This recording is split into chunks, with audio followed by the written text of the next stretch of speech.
Welcome back everyone. This is episode 9 I believe, and today we are doing an Eicr, so I thought I'd bring you along with me.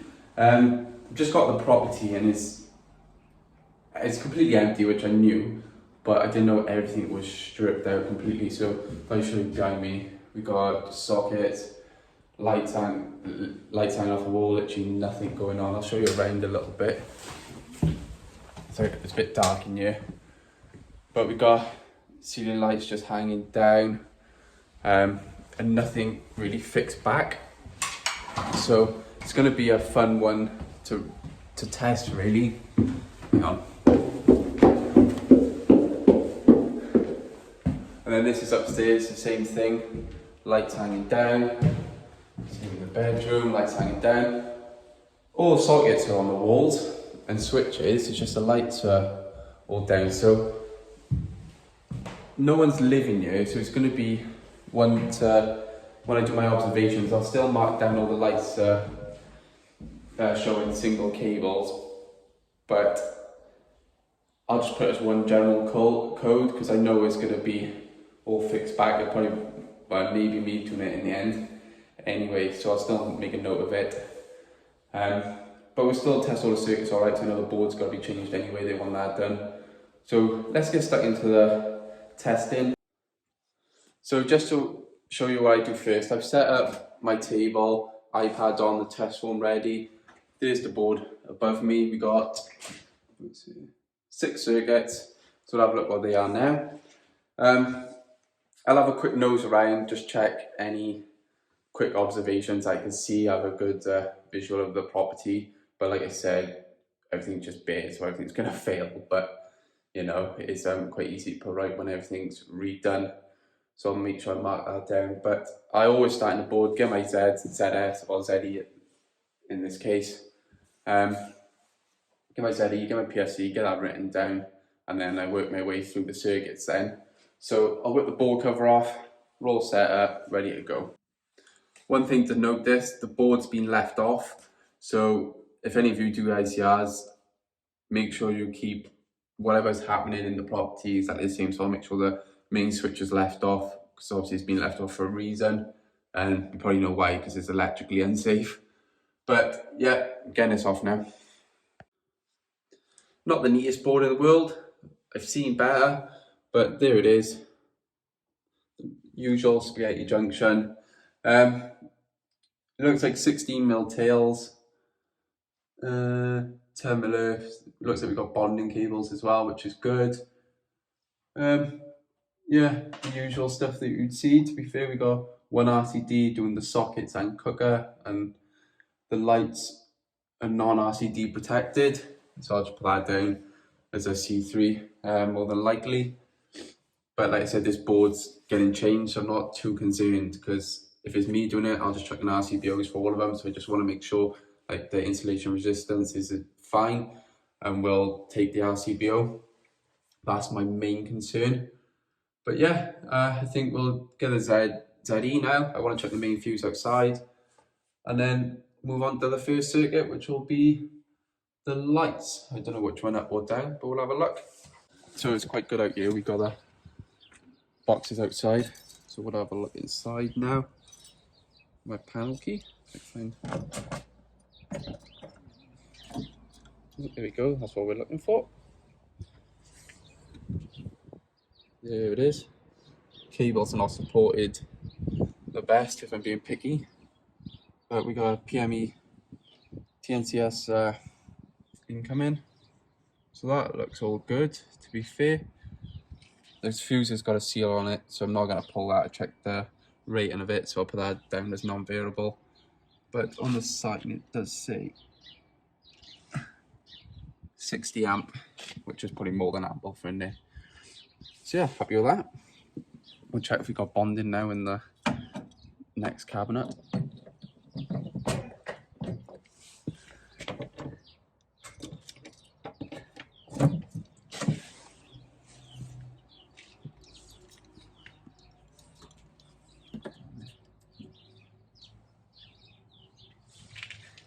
Which we do. We've just left a load of slack in there, which is always handy. The signs on there, they haven't crimped it, but it's not the end of the world. Could put it down as a observation. There is a bonding label on it. So yeah, happy with that. We'll check the readings of that later. Let's get back inside. So I've just found the water bottle bonding as well in the kitchen, but that termination there is not the greatest. If I can probably pull that out, so I'll mark that down that needs to be re-terminated. So that's the both bondings found, which is good. Right, we're doing the ZE, so I've disconnected the main earth now. I don't know how well you can see up there, but I'm going to clip on that. And then I'm going to go onto my line. Yep. Let's see what we get.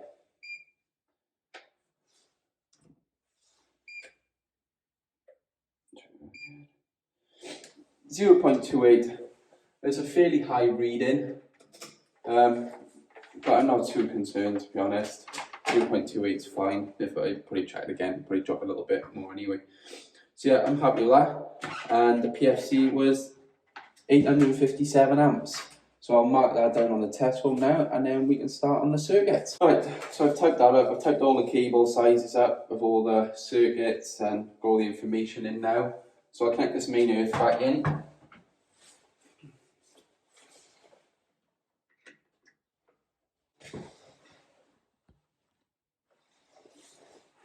Right, so that's the main earth back in.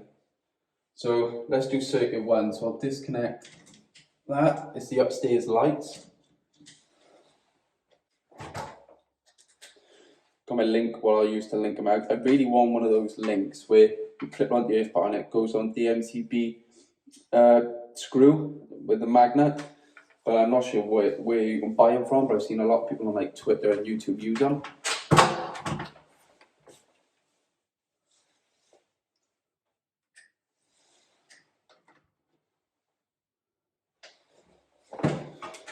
Right, let's go and test some lights. So I just tested all the lights upstairs. I will say something, because all the lights have dropped, it's 10 times easier to test. I've just whipped around all 5 lights and done a continuity test on all of them. My highest was 0.86, which is a decent reading, what I'd expect. I'll open some of the light switches up later just to check, but I am tested all the light switches as well. I can see all the earths are going into the pendant. Not that's to say it's definitely earth going down, but I'll open some of the switches up later. But that's the R1R2 down of the lighting, and now I shall move on to the down lights. I might do all dead testing and then go back around and do all live testing just to make it easier, because this place is bare. I think that's the best way to do it, to be honest. So on to the next one. So just a quick update now. I've tested the downstairs lights. They've split it. I got 3 cables in the breaker. So one does the bell, one does outside lights in this hallway light above my head, and then the other one does the kitchen and the living room behind me. So it's overkill for what it is. It could all have been done on one circuit. Don't know why it could have just been added in. So they're all tested, all fine on continuity. So smoke alarms next, which I haven't actually seen yet, so I'm going to have a look around for them. But at the minute I've been able to test every light, and they've all got CPCs and good continuity, so I'm happy with that. So yeah, I'll move on to the smokes now and have a look around where they are. Just been having a look around for the smoke alarms, and there's none here. So I don't know if they've actually been disconnected or what that cable actually does, to be honest. I got a customer coming over soon, so I can ask him to see if he knows. Otherwise this one might actually have to go down to the limitation, because I just cannot find what it can do or what it could be. I have got to look up in the attic yet, so it could be something up there, but there's definitely no smoke here and I'm not sure what else it could be, so I'll have to leave that one a minute and move on. So I think my next one is the cooker. So that's a nice easy one. That's just going to be plug in test. I can check the connections for there, which all look fine. So yeah, that's a nice easy one. So let's do that, get that done. So I'll give you an example on this one now, what I'm actually doing on my continuity. So I got my testers with a plug on it. So set that down, and then what I'll do, plug it in on the cooker one, and all we've got to do, set the test at continuity, which it already is, and hit the test button. So we got 0.27. What I haven't done now is check the resistance of this lead, which I shall do now actually. So let's get that done, because that is quite high for a 6mm cable from there to there. So if I grab my link up here, I know this lead's about 0.02. So if I check that on there, and that on there, like so. So all I've done is just linked out the plug, and that'll give me a reading. Or maybe it won't give me a reading. Oh, I know why. Not on the metal. That might help. So that gives me a reading of 0.17. So I can take that off my 0.27. So that would be 0.10 for my cooker, which is more reasonable than what I would expect. So happy with that. Right, I'll set you up there. Sorry if you can't see much, but I am where I can, my man. So I gotta make do with what I got. But I'm just doing my ends to ends now, this circuit. This is the upstairs sockets, I believe. So I got 3 cables in this one. I think one cable does that few spare.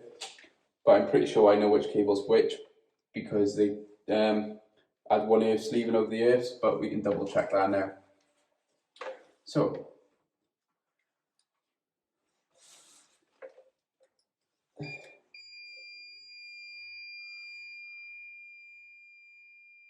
0.65 on the earths, 0.37 on the lives,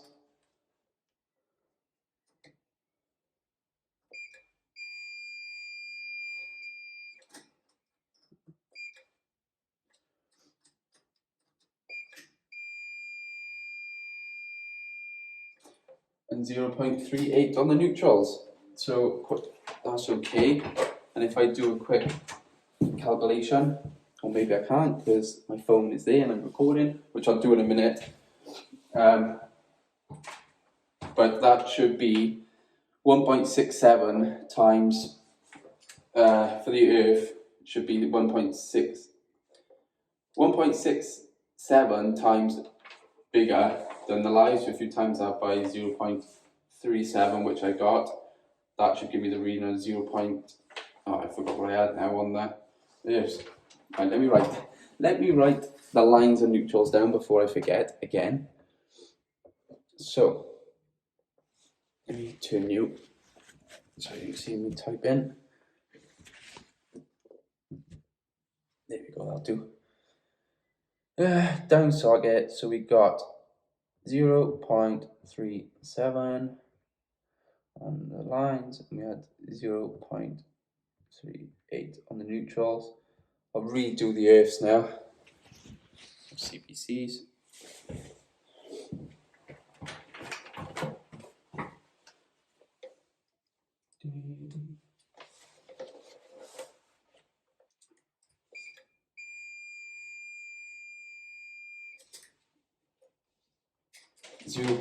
.68. So type that in, 0.68. So I am going to pause for a second and work this out. So we're just going to do R1, R2 now. So I'm going to link it out up there, and then I'll do a calculation now. So I need to do 0.37 plus 0.68 divided by 4, and that's what I should expect at each socket then when I go around and test. So I'll do that now and I'll update you. So I just worked it out. I should be expecting a reading around 0.26 at the sockets. Which ones are these now? Yeah, downstairs. So we'll check some now, and hopefully that's the reading we get. If it's a lot higher, that shows there's a spare on the circuit, it's a spare off, or something's gone wrong. So let's check these ones in the kitchen.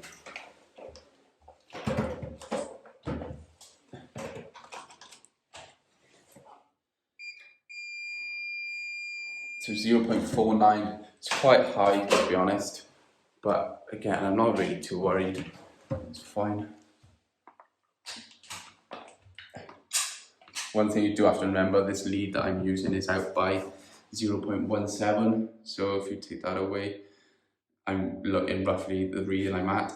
So it's fine. What's this one doing here? Let's have a look. I think that one's just off a spare. So this one's going to be more than likely higher to look like it's done a fridge of some sort. This one's like too long actually. There we go. So yeah, that is fine. Couple more. There's one in the hallway.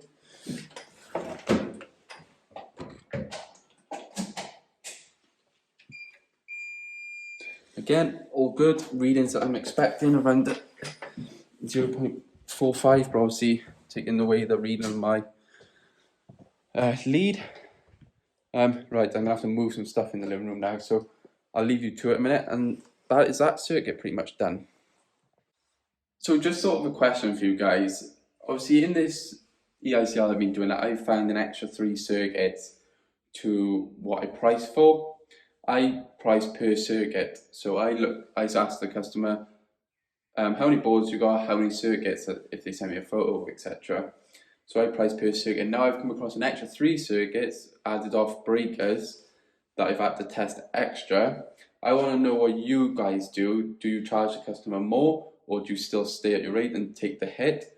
Yeah, and just leave it in the comments what you do in this situation. I'll have to check on a quote what I stated, whether if there is more circuits, it will be charged more. I'm not 100% sure what I actually quoted exactly, so I'll have to double check. But yeah, if you can leave in the comments what you guys do, it'd be awesome. Right, so just a quick update. All continuity testing is done now, so I'm moving on to my IR. I've just gone around and unplugged all the lamps, turned all the fuse spurs off. Anything that can cause false readings I've disconnected essentially, that I know of anyway. So just going to do this. Hopefully we have good readings and the boards can be changed with no issues, no tripping faults. Looking at the property, I think it'll be fine anyway. So I'll do that now, and then on to some live testing. Right, so that's IR done now. I've sorted that. I've got 100 megohms on everything bar line to neutral, which I was getting dead short. So I think I've left something plugged in, or there's something I'm not seeing.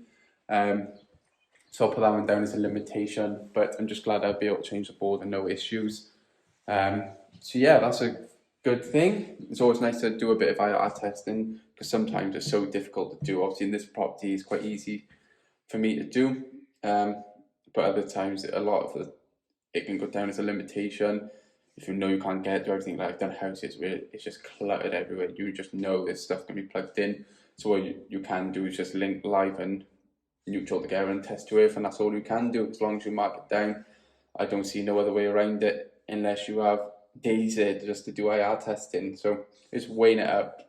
Is it worth it? Is it not? So yeah, so that's all done now. I'm going to jump on some live testing and we're pretty much there. Right everyone, I'm back home now. It is 8:05. I'm finished there. Sorry I cut it short. The customer turned up, so I didn't really want to be recording, and time was going on. I was talking to him about other jobs that he wants the kitchen looked at. He wants a lot of work done in there, and obviously, like I mentioned before, the board needs to be changed. So I spoke to him about that. That it's good to change because I had good IR results. So nothing major has got to be done in observation wise.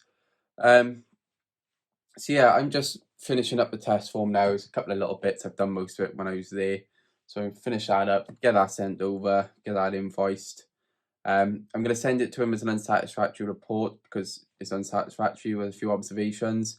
Like with all the lights hanging down and the sockets off, all that can be screwed back. Obviously is being refurbed, so kind of expect it. I left the main switch off and all the circuits, and I've told him not to use anything until everything's made safe and that it's satisfactory. So that's fine. There's a few little bits to do there, as in I want to put some lugs on the bonding, change the board, and there was a couple of other bits to sort out, but nothing too major. So I'm quite happy. That was a nice, easy ICR. I done some ZSs, checked the RCD. That's all fine. Not that it matters if it's been ripped out anyway. But the ZSs are good. But yeah, that's that ICR. I hope you learned something from it. If anything, that was pretty basic. Basically ICR. So most of you know what you're doing with that one anyway. So yeah, I'm just filling out the form. It's a pretty simple form, this one. I would show you it, but it's just really not worth it, because he's not going to be making use of this one anyway, because all I'm going to do is duplicate this one and clear all my observations and read to the board if I change the board, etc. anyway. So this EICR is mainly to make sure that it was okay to change the board, because the customer just asked, "Oh, can you change this board?" I was like, I prefer to do an EICR before I do a board change. I just want to make sure that the circuits are safe beforehand, because I don't really want to be changing a board and then put my name to that. So he agreed to it. But yeah, so I'm happy with that. I'm not too concerned about this test form, so I've typed it up. I'm quite happy how it's turned out though, the test form. I spent probably over an hour typing this up, easy. But get that sent over, and when the boards change, basically type up a new one, and then that's sorted. So yeah, other than that, I don't think there's really much else to mention. Yeah, but it's almost bedtime for me, because I gotta be up at 5 in the morning again to do the self-employed job like I've done today. So obviously I got this property at 3:30 after work today. So yeah, I'm quite tired, but I want to get this done and get it sent. So I shall catch you guys in the next video. As always, thank you for the support. Make sure you like, subscribe, and comment. Peace.